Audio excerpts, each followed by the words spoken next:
रेकोटिक मनसूबे से मुतालिक मुआहिदे पर वफाकी काबीना के इजलास में इत्तेहादी जमात JUIF और BNP मैंगल ने एहतजाज किया। मजीद जानते हैं डॉन न्यूज़ इस्लामाबाद की चीफ रिपोर्टर सनाउल्लाह खान से। सनाउल्लाह, क्या वजह है कि इत्तेहादी जमातों ने ही एहतजाज कर लिया?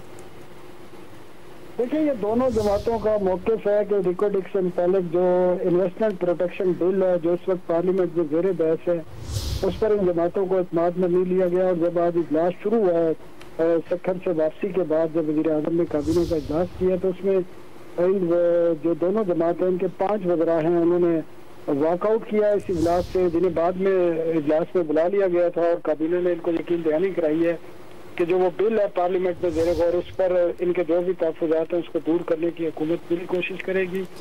जिसके बाद इस इजलास के दौरान जो कैबिनेट का 3 नुकाती एजेंडा था, जिसमें रेकोटेक प्रोजेक्ट से मुतालिक नजरसानी शुदा जो माहदे हैं उनकी मंजूरी दे दी गई है। और सेक्टरी पेट्रोलियम जो है, वफाकी सेक्टरी पेट्रोलियम, उनको काबीना ने इख्तियार दे दिया है कि वो इन माहदों पर दस्तखत कर सकते हैं।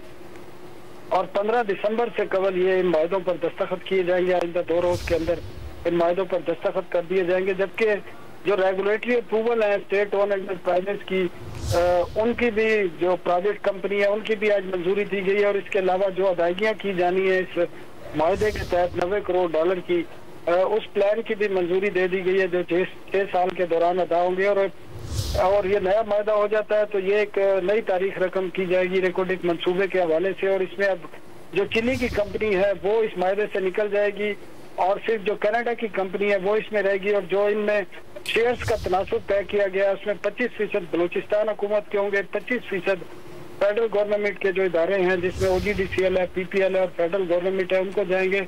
और 50% कनाडा की जो कंपनी है जो इसमें काम करेगी उसके शेयर आएंगे। और आइंदा 1 से 2 रोज के अंदर इस पर बाकायदा माहदे पर भी दस्तखत कर दिए जाएंगे। जी सनाउल्लाह खान, बहुत शुक्रिया आपका।